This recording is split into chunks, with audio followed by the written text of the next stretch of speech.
International law is affected by the world becoming something bigger than the old narrow European community. And as the Attorney General said, modern developments in science and the application of science in communications and in social structures affect our ways of life, international relationships, as well as individual and group relations, and hence the need for a new concept of international law. You have referred, Mr. Attorney General, to conceal the five principles which have been accepted by a number of countries of Asia and some countries outside Asia. I claim no special virtue for them. They are only some simple principles which, if adopted by nations in regard to international relationships, will not only lead us away from war but will establish healthy relationships. They are really simple, and I do not see how anyone anywhere can object to any of them. The recognition of sovereignty, non aggression, non interference in internal affairs. When a country does not conform to these principles, it is misbehaving and interfering.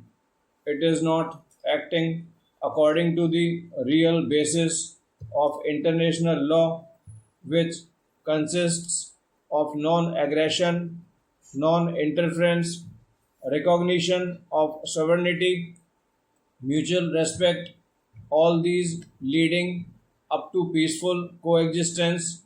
Peaceful coexistence means coexistence of countries which differ in their policies. There is no point in saying that two persons or two countries who agree should exist peacefully. They do.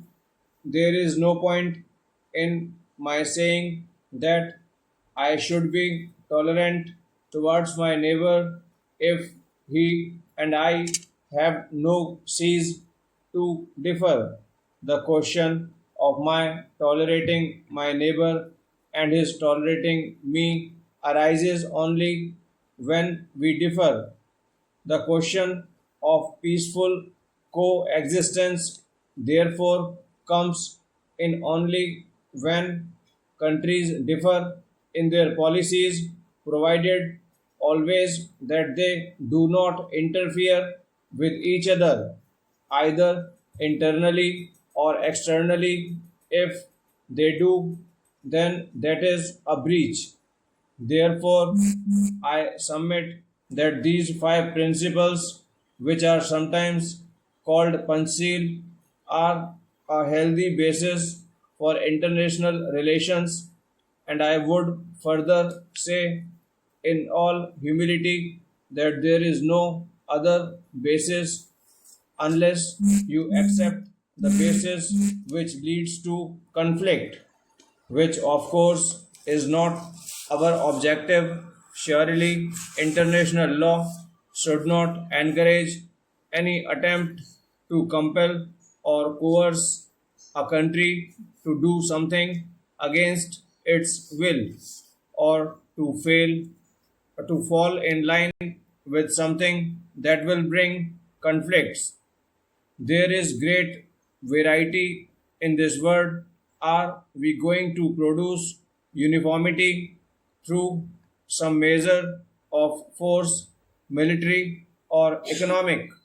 Perhaps it would be a good thing if there were uniformity in basic principles, but that can only stop.